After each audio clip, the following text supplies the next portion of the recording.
పోలవరం బహుళార్థ సాధక ప్రాజెక్టు ఇది ఆంధ్రప్రదేశ్కు ఒక జీవనాడి. ఆంధ్రప్రదేశ్కు ప్రకృతి ప్రసాదించిన వరం. ఈ ప్రాజెక్టు కాంగ్రెస్ పార్టీ మానసపుత్రిక. 1980లోనే ఆనాటి కాంగ్రెస్ ముఖ్యమంత్రి టంగుటూరి అంజయ్య గారు దీనికి శంకుస్థాపన చేశారు. 150 అడుగుల ఎత్తున నిర్మించే విధంగా.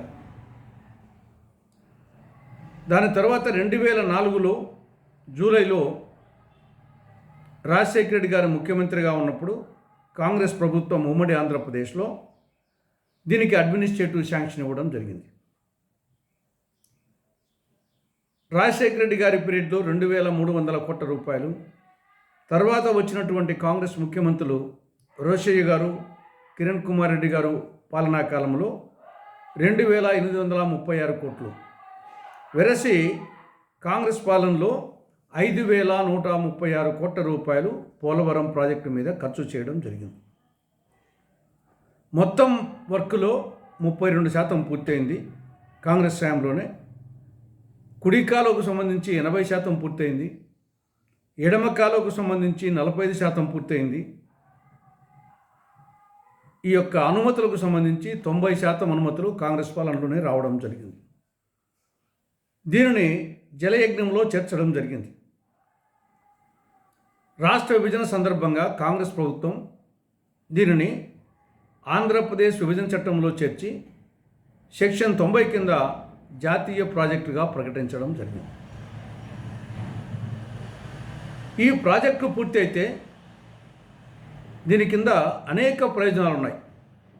ఒకటేమో సాగునీటికి సంబంధించి కొత్త ఆయకట్టు 7,20,000 ఎకరాలు, స్థిరీకరణ 10,13,000 ఎకరాలు, త్రాగునీరు 540 గ్రామాలలో 28,50,000 మందికి త్రాగునీరు, విశాఖపట్నం నగరానికి త్రాగునీరు, విశాఖ ఉక్కు కర్మాగారానికి పారిశ్రామిక నీరు అందించడం, అతి చౌకగా 960 మెగావాట్ల జల విద్యుత్ ఉత్పత్తి, గోదావరి కృష్ణా నదుల అనుసంధానం, 80 టీఎంసీల గోదావరి జలాలను కృష్ణా డెల్టాకు మళ్లించడం, జల రవాణా.